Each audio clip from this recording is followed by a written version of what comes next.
আমি আগে ঠিক করে আসবো। হ্যাঁ, দেখ তোরা দিকে প্যান্ডেলটা ঠিক করে রাখবি।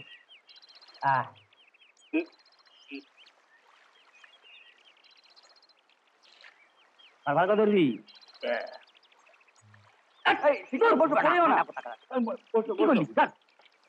আরে তাড়াতাড়ি চল, নইলে ট্রেনটা মিস করবো। দাঁড়া, জাম্প পেস করে 4 মিনিট ধরাই। এত সকাল সকাল কোথায় চললে গৌরাঙ্গদা? আর বলিস কেন, তরুণ সঙ্গে ছেলেদের খেয়াল হয়েছে সামনের শনিবার একটা গানের ফাংশন, যাই কলকাতায় আর্টিস্ট কনসার্ট করতে হবে। এই তো সেদিন একটা গানের জলসা আবার হবে। ওরে সেটা তো ছিল মিলন সঙ্গের গানের ফাংশন, বুঝলি? তাই তো তরুণ সঙ্গের ছেলেদের জেদ চেপেছে যে মিলন সঙ্গই যদি ফাংশন করতে পারে আমরা পারবো না কেন। আর এই নিয়ে 2 ক্লাবের রেটারেটি, মাঝখান থেকে আমি বেচারা ঠেকাচ্ছি। তোমার বুঝি রেডিও গাইডের সঙ্গে খুব আলাপ আছে? ওরে আলাপ কি বলছি, তবে শোন, রেডিওর শিল্পী, রেকর্ডের শিল্পী, সিনেমার শিল্পী, মানে ঝড়তি পড়তি জুলপি কুলপি পর্যন্ত একদিন আমার সঙ্গে দেখা না করলে না কারো পেটের ভাত হজম হবে না। কেন? ওরে কেন কি রে, আমার সঙ্গে টাচ না রাখলে কারো রেকর্ডে রেডিও চান্স হবে? যারা চান্স দেয় তাদের সঙ্গেও তোমার আলাপ আছে বুঝি?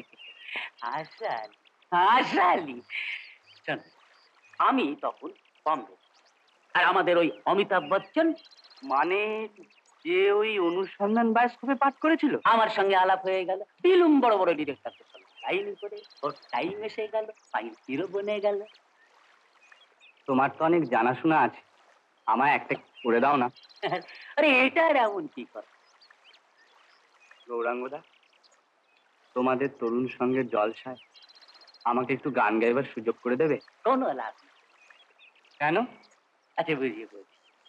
আর তুই, তোর নাম এখন মধু, এই তুই কলকাতায় একটা গানের রেকর্ড করে গায়ে ফিরে আয়, রাতারাতি হয়ে যাবি মধুসূদন।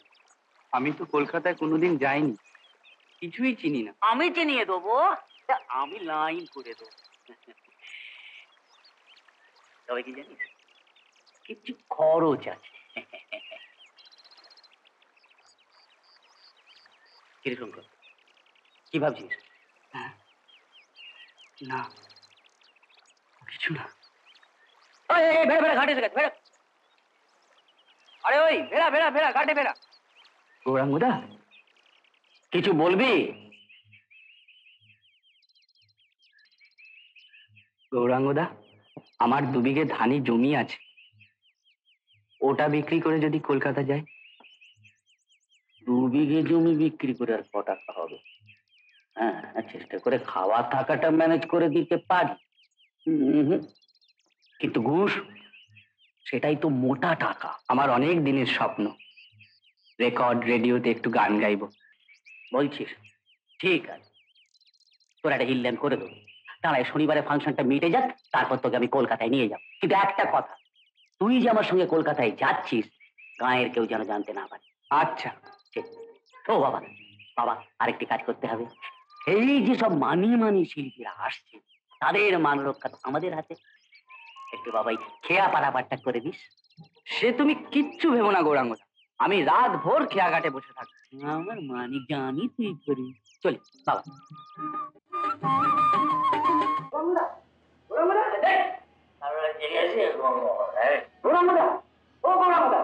টাকা জোগাড় করেছি। আরে কথা যাবে না? হ্যাঁ, টাকা জোগাড় করেছি। আরে বলবি তো? আরে কত টাকা নিয়ে এলি? জমি বন্ধক দিয়ে 500 টাকা পেয়েছি। আমার 500 টাকা কি হবে? ও তো রসে হয়ে উড়ে যাবে। না না, আরো জোগাড় করেছি। সেটা আগে বলতে হয়। মারা যাওয়ার সময় একটা গয়না রেখে গেছিল, হ্যাঁ, ওইগুলো বিক্রি করে 1500 টাকা পেয়েছি। কি গোপাল সোনা মানে, এই খুব ভালো। হ্যাঁ, আচ্ছা তাহলে বললো 1500 আর 5 হচ্ছে 2000 টাকা না? 2000 টাকায় ধর তোর রেকর্ডিং এ তো ওখানে যাচ্ছে 300, ওখানে যদি হচ্ছে 700। আচ্ছা ঠিক আছে, ও বাকি আমি মানে শোন, কাল সকালে কিন্তু আমরা কলকাতা বেরিয়ে পড়বো। একেবারে সকালবেলা কাজ করে তৈরি হয়ে চলে আসছে। হ্যাঁ, আচ্ছা ভালো কথা। আরে ওই কালকে আর্টিস্ট গুলোকে ঠিক ঠিক পৌঁছে দিয়েছি। তা তো দিয়েছি, কিন্তু ওরা তোমায় যাতা বলে গালাগাল করছে। কিরকম কিরকম? বলছিল তুমি নাকি ফাংশন শেষ হওয়ার আগেই পালিয়ে এসেছিল। বলেছো স্টেশনে গিয়ে মোটর গাড়ির ব্যবস্থা করে দেবে, তাদের পাওনা গন্ডা মিটিয়ে দেবে। মিথ্যে কথা, তারপরে ডাহা মিথ্যে কথা, বুঝলি? এই জন্য কখনো আর্টিস্টের লাই দিয়ে মাথায় তুলছি। আমিও ছাড়িনি, শুনিয়ে দিয়েছি কিছুদিন। বলেছি গৌরাঙ্গদার এগায় খুব সুনাম, ব্যাস করে ওদের সম্ভব। ওদের বাপ মায়ের অনেক ভেবে চিনতে অ্যাডভান্স আমার স্বভাবের কথা জেনে ঠাকুরের সঙ্গে নাম মিলিয়ে আমার নাম রেখেছি গৌরাঙ্গ। করে আমি কখনো মানুষকে চিট করতে পারি? ঠিকই তো। আরে শঙ্কর, আচ্ছা তুই কখনো ঠাকুর গৌরাঙ্গর ফটো দেখেছি? আচ্ছা বল দেখি ঠাকুর কিভাবে দাঁড়িয়ে থাকে। না বসে বসে বল। হাত তুলে এরকম ভাবে দাঁড়িয়ে থাকে। হাত তুলে। আমার কাছে পাওনার পাড়া কেউ যদি কিছু চেয়েছে অমনি অন্য হাত তুলে গৌরাঙ্গ নেই নেই নেই নেই।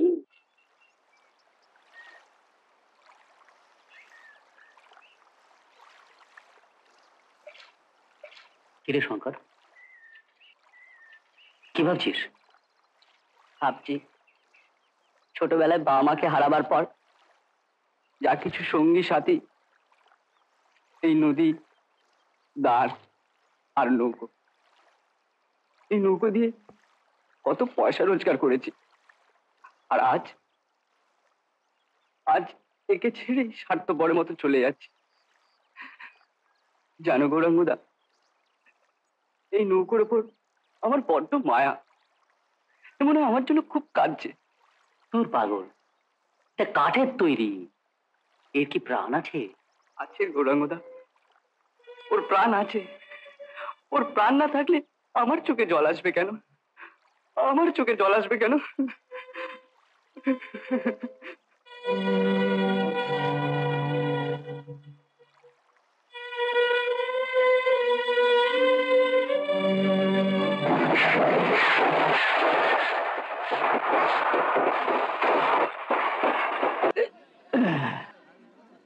ওদিকে চল। দেখতে পান না, কানা নেই, দেখে চলবি তো কলকাতা শহর। ভাই চল। ও গোপাল, ও বাবা, ঘরে কেন? গৌরাঙ্গদা, কি গো? কলকাতার স্টেশনটা কি বড় না? এই দেখে এরপরে যখন দোতলা বাসের উপর চাপবি তখন তো চোখ একেবারে তো বেরিয়ে যাবে। দোতলা বাসে চড়তে কেমন লাগে? ঠিক কিরকম লাগে জানি, মনে হয় নিজে বাড়ির দোতলার বারান্দার সোফাতে হেলান দিয়ে বসে আছিস, আর বাড়িটা যেন অর্জুনের পুষ্পক রথের মতো ভেসে ভেসে চলেছে। কি আরাম। চল তোকে চাপ দেখে চল।